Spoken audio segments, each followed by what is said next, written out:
Hello नमस्कार दोस्तों। उम्मीद है आप सभी लोग अच्छे होंगे, बहुत बढ़िया होंगे आप सभी लोग। तो हम लोग अभी मंथली करंट अफेयर्स पढ़ेंगे और फरवरी 2025 का बिहार का करंट अफेयर्स हम लोग यहाँ पे देखेंगे। तो फरवरी में जो भी हुआ, जो भी महत्वपूर्ण घटना घटी, जहाँ से करंट अफेयर्स बनाए गए आपके एग्ज़ाम के लिए, उन प्रश्नों को हम लोग देखते हैं। तो चलिए प्रारंभ करते हैं यहाँ पे। और हमारा ये पहला प्रश्न हो जाता है। और पहला प्रश्न हो जाएगा कि बिहार सरकार ने फरवरी 2025 में किस नई योजना की शुरुआत की है। किस नई योजना की शुरुआत की बिहार सरकार ने 2025 में। बिहार सरकार ने फरवरी 2025 में किस नई योजना की शुरुआत की। क्या यह योजना बिहार किसान क्रेडिट कार्ड योजना है, या मुख्यमंत्री युवा प्रोत्साहन योजना हो जाएगा, या बिहार डिजिटल शिक्षा योजना होगा, या बिहार ग्रामीण रोजगार गारंटी योजना होगा। तो यहाँ पर देखिए, इसका आंसर बी हो जाता है। बी हो जाएगा, मुख्यमंत्री युवा प्रोत्साहन योजना। मुख्यमंत्री युवा प्रोत्साहन योजना, यानी कि इस योजना के तहत 12वीं पास युवाओं को, है ना, इस योजना के तहत 12वीं पास युवाओं को कितना 10,000 की वित्तीय सहायता दिया जाएगा। किस योजना के तहत? मुख्यमंत्री युवा प्रोत्साहन योजना के तहत युवाओं को, जो 12वीं पास हैं, उन विद्यार्थियों को, उन युवाओं को 10,000 रुपये की वित्तीय सहायता दिया जाएगा। चलिए नेक्स्ट हम लोग यहाँ पर देखेंगे, अगला प्रश्न है। और अगला प्रश्न हो जाएगा, बिहार में फरवरी 2025 में किस शहर को सबसे स्वच्छ शहर का पुरस्कार मिला है। सबसे स्वच्छ शहर का पुरस्कार क्या पटना को मिला, क्या गया को मिला, या भागलपुर को मिला, या मुजफ्फरपुर को मिला है। तो यहाँ पर देखिएगा, सबसे स्वच्छ शहर 2025 में यह भागलपुर को मिला। भागलपुर शहर को, जिसको हम लोग सिल्क सिटी कहते हैं, है ना, जिसको हम लोग सिल्क सिटी कहते हैं, भागलपुर को। इम्पॉर्टेंट है, भागलपुर में ही एक अनोखी स्वाद वाली आम मिलती है जिसका नाम है जर्दालू आम। उसी जर्दालू आम को जीआई टैग प्रदान किया गया है। भागलपुर में अगर हम लोग देखेंगे तो यहाँ पे डॉल्फिन रिसर्च सेंटर, दूसरा डॉल्फिन रिसर्च सेंटर और डॉल्फिन अभ्यारण्य भी है। पटना के बाद गंगा की लंबाई सर्वाधिक आपके भागलपुर में ही है। यहीं पर, यहाँ पे रेशमी वस्त्रों का उत्पादन सबसे ज़्यादा होता है, जिसके वजह से इस शहर को हम लोग सिल्क सिटी के नाम से जानते हैं, है ना।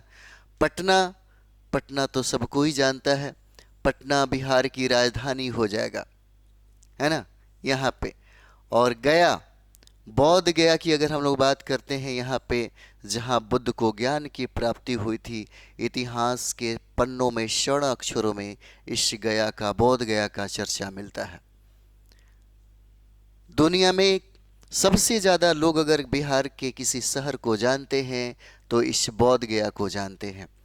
बुद्ध की वजह से, इस भारत की पहचान भी बुद्ध की वजह से है, भारत की प्रतिष्ठा भी बुद्ध की वजह से है, भारत का मान सम्मान भी बुद्ध की वजह से है।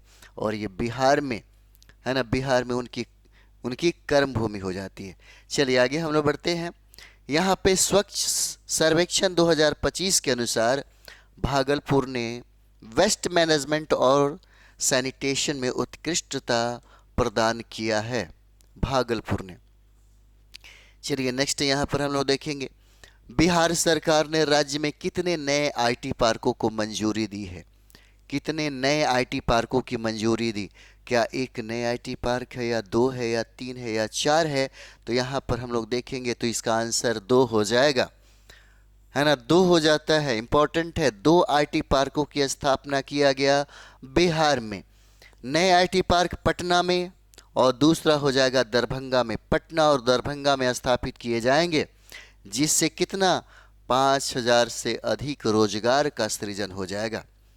5,000 से अधिक रोजगार का सृजन यहाँ पे होगा। चलिए नेक्स्ट यहाँ पर हम लोग देखेंगे और तीसरा प्रश्न हो जाएगा, बिहार में शिक्षक भर्ती परीक्षा कब आयोजित की गई। बिहार में शिक्षक भर्ती परीक्षा कब किया गया। 5 फरवरी 2025 को, या 10 फरवरी 2025 को, या 15 फरवरी 2025 को, या 20 फरवरी 2025 को? तो इसका आंसर हो जाएगा डी, 20 फरवरी 2025 को, है ना। इसमें लगभग 2 लाख से कहीं ज़्यादा विद्यार्थी जो है, लगभग 2 लाख परीक्षार्थी ने इसमें भाग लिया था। और यहाँ पे जिसमें 80,000 पदों पर भर्ती होनी थी, और यह एग्ज़ाम परीक्षा हुआ 20 फरवरी 2025 को हुआ। चलिए अगला प्रश्न यहाँ पर देखेंगे कि बिहार के किस जिले में इंटरनेशनल मधुबनी आर्ट फेस्टिवल आयोजित हुआ, है ना। इंटरनेशनल मधुबनी आर्ट फेस्टिवल आयोजित कहाँ पे हुआ? क्या दरभंगा में हुआ, या मधुबनी में हुआ, या सीतामढ़ी में हुआ, या समस्तीपुर में हुआ? तो यहाँ पर देखिएगा मधुबनी जिला में होता है। मधुबनी जिला में मैथिली यहाँ पे बोली जाती है ना। बिहार में मधुबनी जिला में सर्वाधिक मछली का उत्पादन किया जाता है। यहाँ पे सर्वाधिक मछली का उत्पादन किया जाता है ना। अगर दरभंगा में हम लोग देखेंगे तो दरभंगा में मखाना का सबसे ज़्यादा उत्पादन किया जाता है। दरभंगा में आपका आम का भी सबसे ज़्यादा उत्पादन किया जाता है। मछली के उत्पादन में बिहार आत्मनिर्भर हो गया, है ना।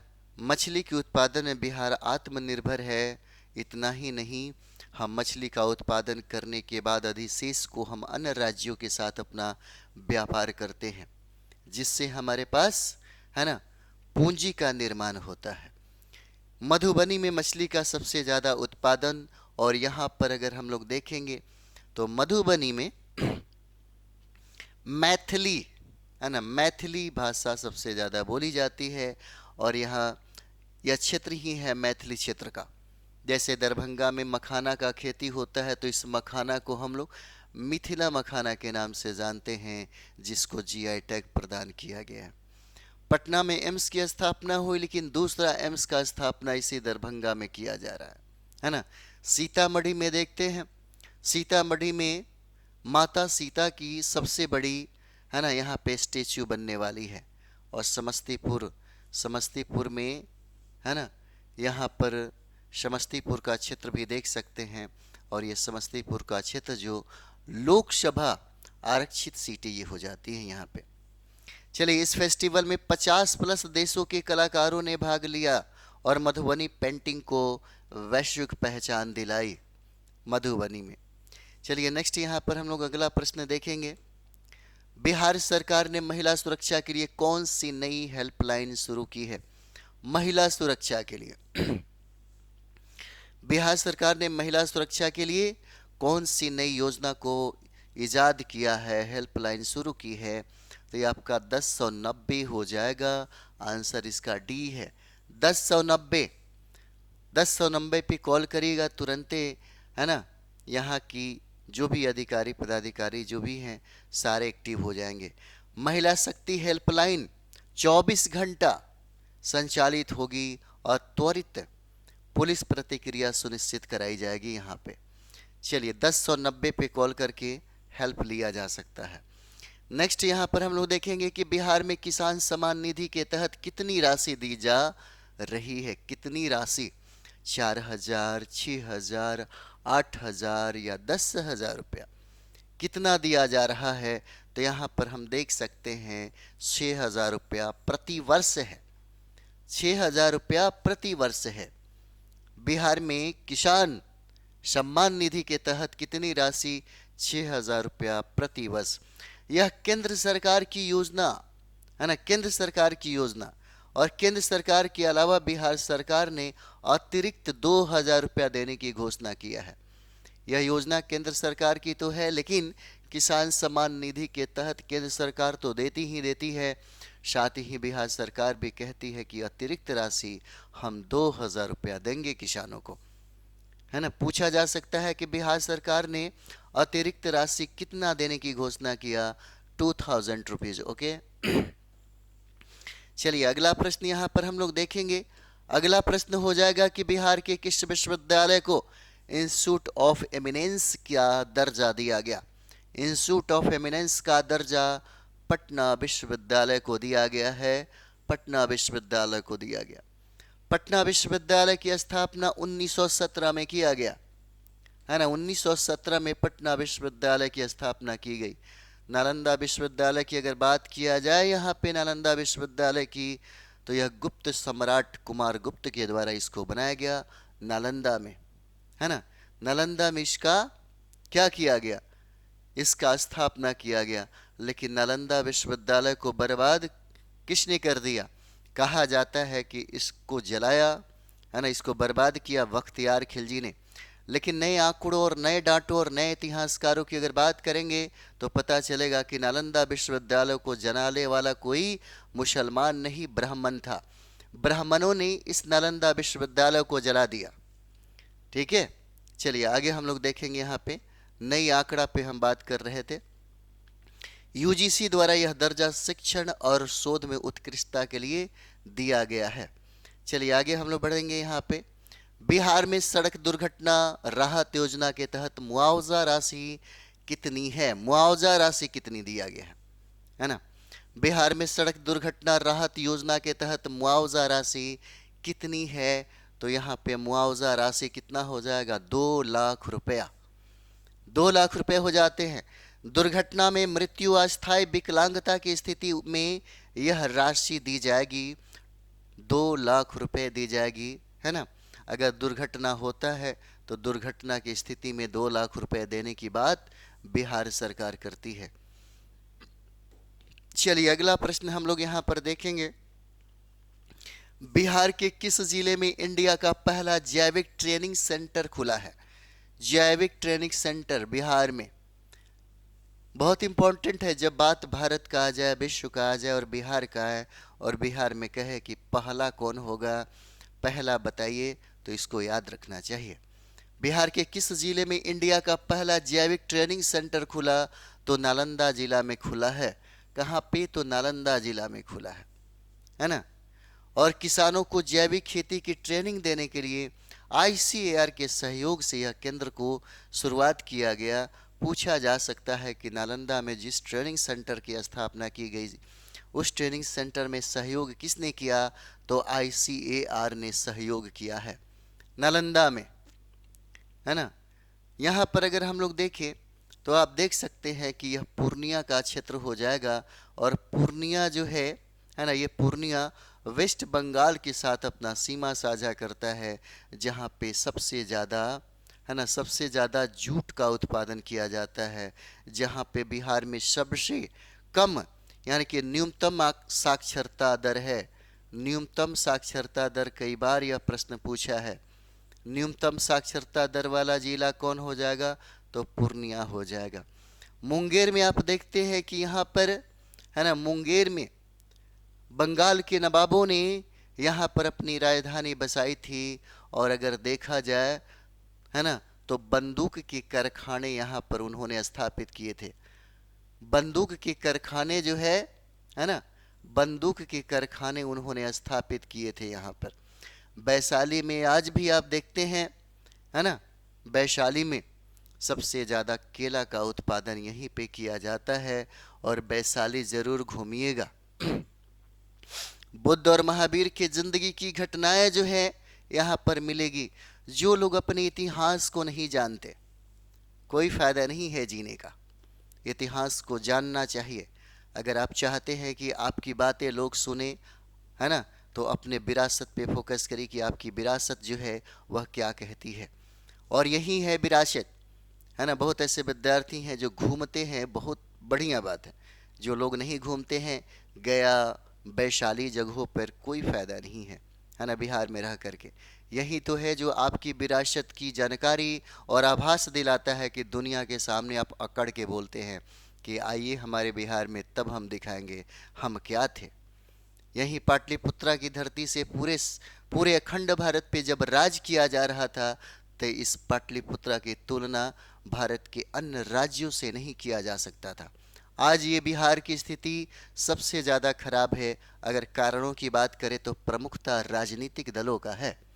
राजनीतिक पार्टियां जो इच्छा शक्ति एकदम मरा हुआ है, बिहार में सिर्फ वोट बैंक लेता है, लेकिन बिहार के बारे में काम नहीं करता, है ना। बिहार के लोग भी जिम्मेदार हैं, क्योंकि उन्हीं लोगों को वोट देते हैं, है ना, सत्ता में सरकार में बनाते हैं, चाहे बिहार हो या केंद्र हो, है ना, जो जाति धर्म के नाम पर वोट देते हैं। ये बहुत गलत बात है।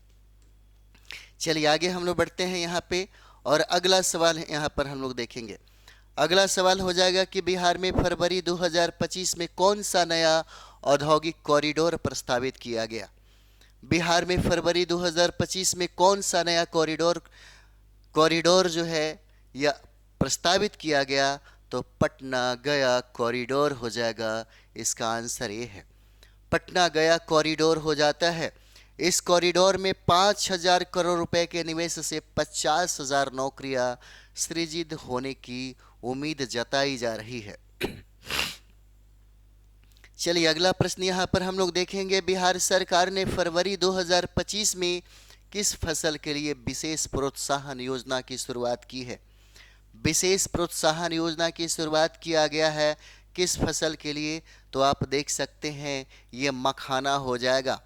मखाना 2025 में किस फसल के लिए विशेष प्रोत्साहन योजना की शुरुआत की गई, तो मखाना के लिए।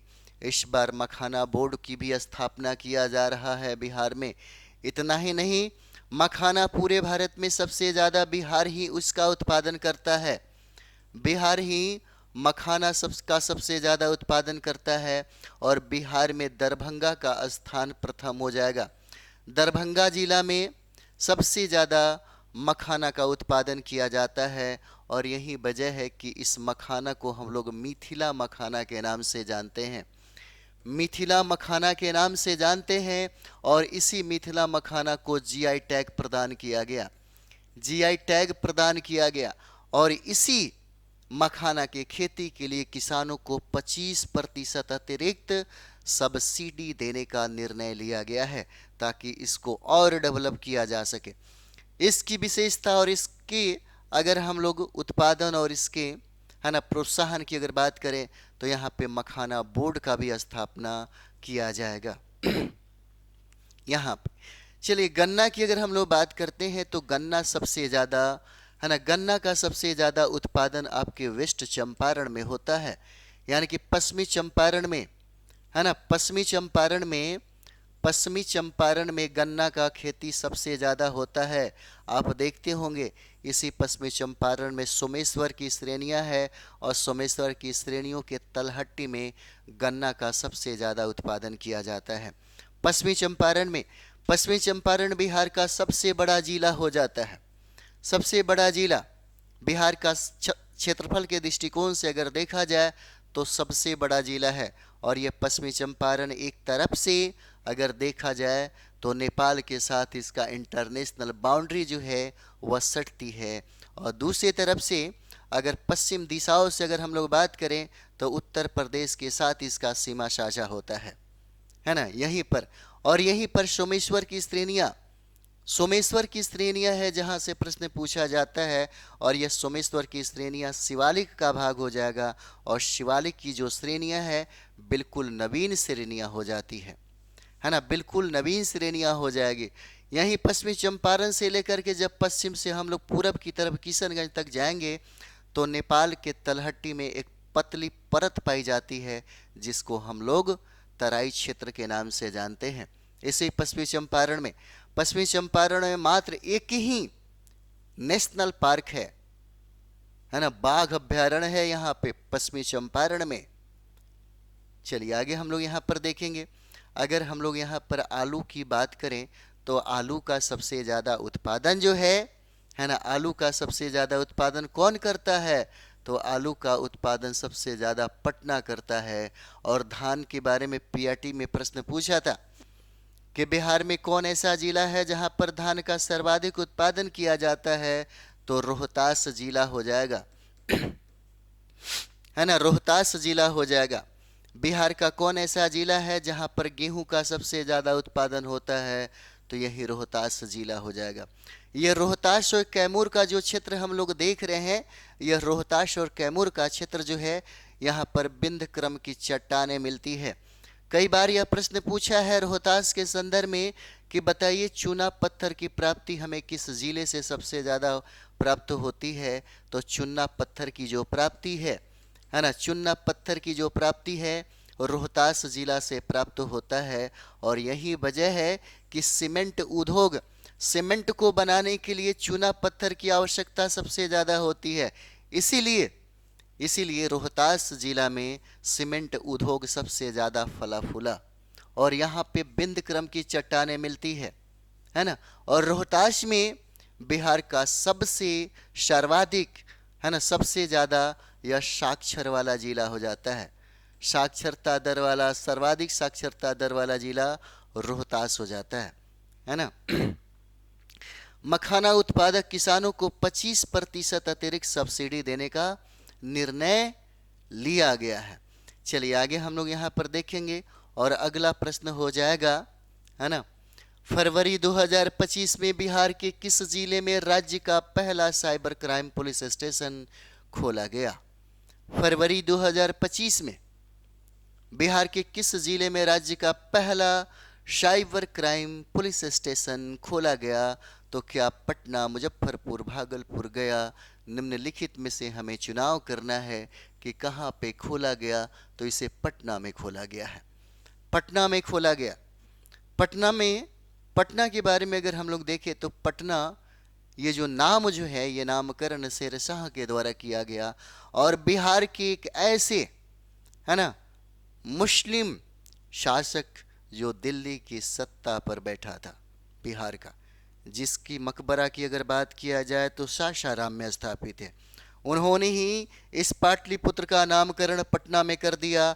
और मुगलों के समय में यह नाम सबसे ज़्यादा प्रसिद्ध हुआ, है ना। मुगलों के समय में सबसे ज़्यादा। बिहार का अगर अर्थ की बात करें तो बिहार का अर्थ बौद्ध मठ हो जाता है। यहाँ पे बिहार शरीफ का क्षेत्र, नालंदा का क्षेत्र जो है ना, उसी के बौद्धों के निवास स्थान को लेकर के ही इसका नामकरण किया गया। लेकिन मुगलों के समय में यह पटना सबसे ज़्यादा फेमस हुआ, प्रसिद्ध हुआ। आप थोड़ा देर के लिए सोच लीजिए, है ना, इलाहाबाद जब वहाँ का कोई शासक बनता है, कोई मुख्यमंत्री बनता है तो उसका नाम बदल देता है, फिर प्रयागराज करता है। धीरे धीरे कुछ दिन के बाद लोगों की जुबान पे वह नाम शुमार हो जाती है। अगर हम लोग बात करें तो इस पटना का प्राचीन नाम जो है, सबसे पुराना नाम है पाटलिपुत्र के नाम से, पाटलिपुत्र के नाम से, है ना, कुसुमपुर के नाम से, कितना खूबसूरत नाम है, पाटलीग्राम के नाम से।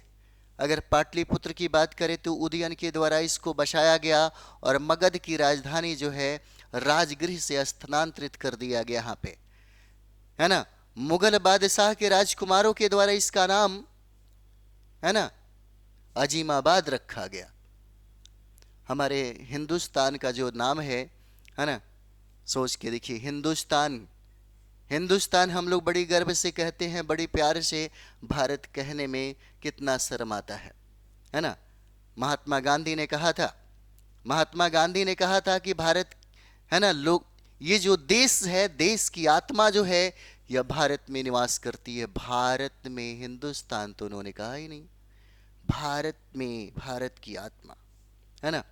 कोरोना आप देखे होंगे, भारत में गांव के लोगों ने ही शहरों को जिंदा रखा, वरना कब ये शमशान में बदल जाते, है ना। भारत के गांव में इतनी ताकत और इतनी शक्तियां हैं, है ना, कि जब पूरे लॉकडाउन की स्थिति हो गई थी तो इन लोगों ने शहरों को बिठा करके खिलाया था। इस पे गर्व करनी चाहिए, है ना।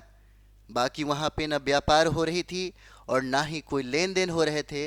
अगर देखा जाए तो सारे के सारे जो लोग हैं, स्थितियाँ भी आप देखी होंगे, है ना, पूरी दुनिया का हाहाकार मचा रही थी। लोगों के पास खाने के लिए कुछ नहीं था, तो हमने अपने कंट्री से अन्य देशों में भी अनाज भेजा था। और ये देन शहरों का नहीं, यह देन उस गाँव का है ना। यहाँ पर हम लोग देखेंगे तो यहाँ पर अगर हम लोग बात करें तो लोग ये बात कहता है भारत, है ना, भारत और हिंदुस्तान की जो बात होती है तो आप इस बात को समझ जाइए कि हिंदुस्तान भी नाम किसी, है ना, किसके द्वारा दिया गया, मुसलमानों के द्वारा दिया गया। और इसका सबसे ज़्यादा इस्तेमाल कौन करता है ये भी देख लीजिए, है ना। हिंदू मुस्लिम को लड़ाने वाले जो राजनीति पार्टियां हैं वह बहुत गलत तरीके से काम करता है। खैर एनीवे, चलिए आगे हम लोग बढ़ते हैं यहाँ पे, है ना। यह स्टेशन ऑनलाइन धोखाधड़ी, साइबर बुलिंग और डेटा चोरी जैसे मामलों से निपटेगा, है ना। कौन सा? पटना में इसको खोला गया है, स्थापित किया गया है। चलिए नेक्स्ट हम लोग यहाँ पर देखते हैं और अगला प्रश्न हमारा ये हो जाता है, बिहार में फरवरी 2025 में किस विश्वविद्यालय ने आर्टिफिशियल इंटेलिजेंस में नया कोर्स शुरू किया है? बहुत ही इंपॉर्टेंट सवाल हो जाता है आपका, है ना। बिहार में फरवरी 2025 में किस विश्वविद्यालय ने आर्टिफिशियल इंटेलिजेंस में नया कोर्स को लॉन्च किया? तो आर्यभट्ट ज्ञान विश्वविद्यालय के द्वारा इसका कोर्स जो है ये बनाया गया है ना। 4 वर्षीय बीटेक कोर्स में प्रवेश फरवरी 2025 से यह प्रारंभ किया गया, शुरू किया गया है ना। चलिए तो हम लोग अगला प्रश्न यहाँ पर देखेंगे और अगला प्रश्न हो जाता है, बिहार सरकार ने फरवरी 2025 में किस नदी पर नए पुल का निर्माण शुरू किया है ना। शुरू किया है किस नदी पर? तो यहाँ पर देख सकते हैं ये हो जाएगा आपका गंडक नदी है ना। कौन सा हो जाएगा? तो ये देखिए गंडक नदी है। बिहार और उत्तर प्रदेश की सीमा बनाने वाली 3 नदियां हैं। एक हो जाएगा, है ना, घग्गर नदी, दूसरा हो जाएगा गंडक नदी, और ये दोनों नदियां जो है उत्तर से आकर के, है ना, उत्तर से आकर के इस गंगा में विलीन हो जाती है, संगम करती है। और तीसरा नदी है जिसका नाम है कर्मनाशा नदी, जिसको अपवित्र नदी के नाम से हम लोग जानते हैं, अपवित्र नदी कहा जाता है। बताइए कौन ऐसे लोग हैं जिस नदियों को पवित्र कहते हैं, और कौन ऐसे लोग हैं जो नदियों को भी अपवित्र कहते हैं कि यह शुभ नदी है ना। ये सोचने समझने वाली बात है, ठीक है। तो कर्मनाशा नदी को अपवित्र नदी कहा जाता है ना। और ये नदियाँ जो है कर्मनाशा नदी, यह उत्तर प्रदेश और बिहार का क्या बॉर्डर बनाती है? प्रश्न आपके बिहार, है ना, बिहार बीपीसी में यह पूछा गया है। कोसी नदी के बारे में समझिए। कोसी नदी को बिहार का शोक कहा जाता है, और ये कहा जाता है कि यह अपने मार्ग को हमेशा परिवर्तित करते रहता है।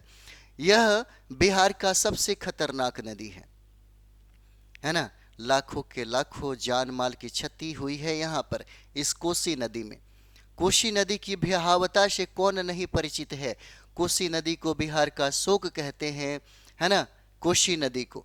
और यह कुर्सेला कटिहार के क्षेत्र में, कटिहार के क्षेत्र में कुर्सेला है, और कुर्सेला में ही जाकर के गंगा में विलीन हो जाती है कोसी नदी।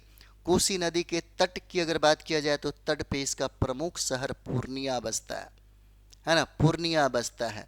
और सोन नदी के बारे में देखिए, ये जो सोन नदी है ना, ये सोन नदी विंध्याचल की बात करें या मध्य प्रदेश में देखिएगा तो अमरकंटक से यह नदी निकलती है, और यह जा कर के कहाँ? गंगा में विलीन हो जाती है। बिहार में एक नदी है ना, बिहार में ये गंगा नदी है। यही गंगा नदी, है ना, अगर बिहार में हम लोग अगर बात करें तो यही गंगा नदी है जो बिहार को 2 भागों में बांटती है। या गंगा नदी बिहार को 2 भागों में बांटती है, और इसकी लंबाई बिहार में 445 किलोमीटर हो जाता है। यह पश्चिम से पूरब की ओर प्रवाहित होती है। यह प्रवाहित जो है पश्चिम से पूरब की ओर होती है, और यह 12 जिलों से होकर के प्रवाहित होती है, जिसमें पटना में इसकी लंबाई सबसे ज़्यादा है। पटना में लंबाई सबसे ज़्यादा है, और लंबाई के दृष्टिकोण से दूसरा स्थान भागलपुर का हो जाएगा, है ना। इसे कहा जाए तो बिहार में नहीं, भारत में सबसे ज़्यादा खतरनाक स्थिति में अगर देखा जाए तो सबसे ज़्यादा प्रदूषित और सबसे ज़्यादा गंदगी, है ना, इस गंगा को बनाया गया। आज भी गंगा नदी को, है ना, हिट लिस्ट में रखा गया है। हालांकि अगर बात किया जाए तो 2014 में तत्कालिक सरकार के द्वारा नमामि गंगे प्रारंभ की गई, है ना, नमामि गंगे प्रारंभ की गई 2014 में, और यहाँ से भी प्रश्न पूछे गए हैं, नमामि गंगे के संदर्भ में भी प्रश्न पूछा गया है। और नमामि गंगे के तहत साफ सफाई करने के लिए जो मशीन हम लोगों ने मंगाई थी, वह मशीन इजराइल से मंगाया गया था। इजराइल से मंगाया गया था। और इजराइल की अगर बात किया जाए तो इजराइल जो है साइबर के क्षेत्र में सबसे स्ट्रांग कंट्री हो जाता है, साइबर के क्षेत्र में, है ना। तो आगे बढ़ा जाए, अगला प्रश्न हम लोग यहाँ पर देखेंगे। कहता है कि 5.2 किलोमीटर लंबा यह पुल हाजीपुर को सारण जिले से जोड़ेगा, जिसकी लागत 1200 करोड़ रुपए है। कितना? 1200 करोड़ रुपया, है ना। फरवरी 2025 में बिहार के किस जिले में इंटरनेशनल सेंटर फॉर बौद्ध स्टडीज स्थापित किया गया? तो इसको स्थापित किया गया है नालंदा। अगर इस भारत में अगर बात करें तो रियल में अगर देखा जाए तो भारत के हर बच्चे को, हर युवा को, हर बूढ़े लोगों को, जो पढ़ने वाले जो लोग हैं, उनको बुद्ध को जरूर पढ़ना चाहिए। भारत में किसी को पढ़े या ना पढ़े, लेकिन बुद्ध को जरूर पढ़ना चाहिए, है ना। छोटे बच्चे स्कूल में इसकी प्राथमिकता ज़्यादातर होना चाहिए, ताकि बच्चों में नैतिकता, बच्चों में संस्कार और बच्चों में वैज्ञानिक दृष्टिकोण को ईजाद किया जा सके। और ये दुनिया का तमाम किसी भी धर्मों में वो बात नहीं है जो बौद्ध धर्मों में है। बौद्ध धर्म ही अगर देखें, सच देखा जाए तो हिंदुस्तान, है ना, हिंदुस्तान जो देखिए, हिंदुस्तान, है ना, इस भारत की पहचान जो है बौद्ध से अगर है तो बौद्ध को कितने लोग हैं जो पढ़ते हैं। सबसे दुख की बात तो ये है कि भारत बौद्धमय होने के बावजूद भी भारत में बौद्धों की आबादी सबसे कम है। यह बहुत दुख की बात है। और यही वजह तो है कि दुनिया के तमाम जितने भी कंट्री हैं, तमाम कंट्री इसी बात पर आपको लज्जित कर देता है। अमेरिका की बातें, ब्रिटेन और फ्रांस की बातें, यहाँ तक कि आपको पड़ोसी कंट्री जो इस बात पे, है ना, आप ही का जो धर्म है बौद्ध धर्म, इसको लेकर के, है ना, टक्कर लेता है। किसका? अमेरिका का। और अमेरिका कहता है भारत के प्रधानमंत्री को, बस हो गया, ख़त्म करो इसको, है ना, डर के मारे ये ख़त्म कर देते हैं, है ना। ऑपरेशन सिंदूर देखे होंगे आप। हिम्मत है तो चाइना को इस तरह से कह के देखे। चाइना क्या करता है ना, चाइना जवाब देता है, जवाब, है ना। वहाँ पे उसके लिए उसके लोग सबसे ज़्यादा मायने रखते हैं। चाइना के लिए, है ना, उसके लोग ज़्यादा मायने रखते हैं, उसका देश ज़्यादा मायने रखता है। अगर उसके डिक्शनरी में प्राथमिकता की अगर बात करें तो देश से कहीं ज़्यादा किसी के बारे में नहीं सोचता। लेकिन हम लोग किस वजह से, यही तो है, यही धर्म उस व्यक्ति को इतना आगे बढ़ा दिया और हम इतना पिछड़ गए। खैर एनीवे, ये पढ़ने की ज़रूरत होता है, पढ़ेंगे तो बातें समझ में आएगी। फरवरी 2025 में बिहार के किस जिले में इंटरनेशनल सेंटर फॉर बौद्ध स्टडीज स्थापित किया जाएगा? तो ये हो जाता है नालंदा में, है ना। यह केंद्र बौद्ध दर्शन और संस्कृति के अध्ययन को बढ़ावा देता है। कभी कभी हम भी सोचते हैं कि बिहार भी गजब है ना। बिहार में 11 करोड़ आबादी होने के बावजूद भी यहाँ पे लगभग 8-7 करोड़ आबादी बौद्धों की होनी चाहिए थी। अगर इतना होता तो शायद ये बिहार हमेशा नंबर 1 पे होता इस राज्यों में। महाराष्ट्र और गुजरात जैसे राज्यों की स्थिति इतना स्ट्रांग नहीं होता अगर इस धर्म को लोगों ने अपनाया होता तो, है ना। क्योंकि उसका खुद के बिहार वालों का ही था, भारत वालों का ही तो है। बाकी जो धर्म है आप देखते होंगे सब आपके भारत का नहीं है। ये सिर्फ आपके बौद्ध जो है, ये बौद्ध ही असली जो आपके भारतवासी मूलवासियों का अपना ये धर्म हो जाता है। अब आप भी सोचते होंगे कि पता नहीं, है ना, ऐसी क्यों बातें किया जा रहा है। इतिहास पढ़ेंगे तो समझ में आएगा। व्हाट्सएप स्टडी के, है ना, यूनिवर्सिटी के स्टूडेंट तो आप लोग हैं नहीं कि बातें समझ में नहीं आएगी। चलिए आगे हम लोग यहाँ पर बढ़ते हैं और यहाँ पर देखते हैं अगला प्रश्न हमारा हो जाएगा।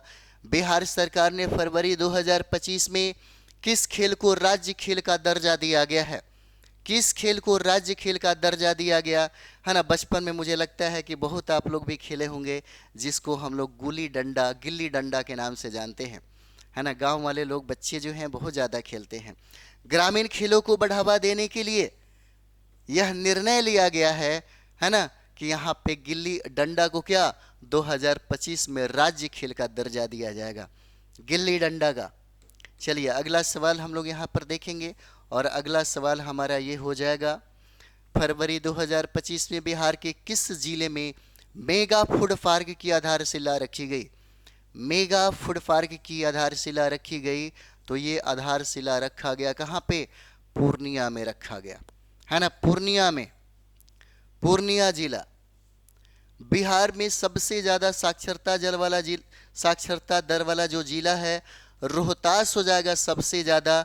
तो सबसे कम कहाँ पर है? सबसे कम है न्यूनतम साक्षरता दर वाला जिला पूर्णिया हो जाएगा, जहां पर जूट का सर्वाधिक उत्पादन किया जाता है। कई बार यह प्रश्न पूछा हुआ है बीपीएससी के द्वारा। पूर्णिया का सीमा जो है वेस्ट बंगाल, पश्चिम बंगाल के साथ सीमा साझा करती है पूर्णिया का, है ना। पटसन, जूट यहाँ पे सबसे ज़्यादा उत्पादन किया जाता है। 100 एकड़ में बनने इस इस पार्क से 10,000 लोगों को रोजगार मिलने वाला है। यह बहुत बड़ी बात है यहाँ पे। चलिए आगे हम लोग देखेंगे, बिहार सरकार ने फरवरी 2025 में किस योजना के तहत स्कूली छात्रों को टैबलेट वितरित करना शुरू किया है? टैबलेट वितरित शुरू किया गया किसके तहत? तो डिजिटल पाठशाला योजना के तहत। डिजिटल पाठशाला योजना के तहत जो है स्कूली छात्रों को टैबलेट वितरित करने की शुरुआत किया गया है। और एक बात जरूर याद रखिए, ये पूछा जा सकता है ना, कि मेधावी छात्रों को जो निःशुल्क टैबलेट दिया जाएगा वह किस क्लास के बच्चों को दिया जाएगा? तो 9वीं से लेकर के 12वीं कक्षा तक के विद्यार्थियों को यह टैबलेट जो है निःशुल्क मिलेगा। डिजिटल पाठशाला योजना के तहत 9वीं से 12वीं कक्षा के छात्रों को यह जो योजना है, यह योजना इनको लाभ मिलेगा। ठीक है, तो ये हमारा जो सेशन है फरवरी का, जो हम लोग करंट अफेयर्स बिहार का देख रहे थे, यहाँ पे समाप्त होता है। और भी चीज़ें हैं जो नेक्स्ट वीडियो में हम लोग बहुत बेहतरीन तरीके से एक साल का जो है ना करंट अफेयर्स में बहुत मतलब बेहतर तरीके से हम लोग उसको करेंगे भी, और अलग अलग डिवाइड करके भी हम आपको करा रहे हैं। जैसे में सैन्य अभ्यास है, जैसे में ब्रांड एम्बेसडर है, जैसे में इंडेक्स है, सम्मान पुरस्कार है, सम्मेलन है ना, किताबें हैं, बुक्स हैं, बहुत सारे चीज़ें हैं जो हम आपको स्पेशलाइज भी करा रहे हैं। इम्पॉर्टेंट, सबसे ज़्यादा इम्पोर्टेंट जहाँ से सवाल पूछे जाते हैं उन संदर्भों पे हम लोग बात करते हैं। बिहार शिक्षक भर्ती और 71 बीपीएससी के लिए बहुत ज़्यादा इम्पोर्टेंट होता है। तो चलिए हम लोग मिलते हैं अगले वीडियो में। थैंक यू वेरी मच आप सभी लोग का।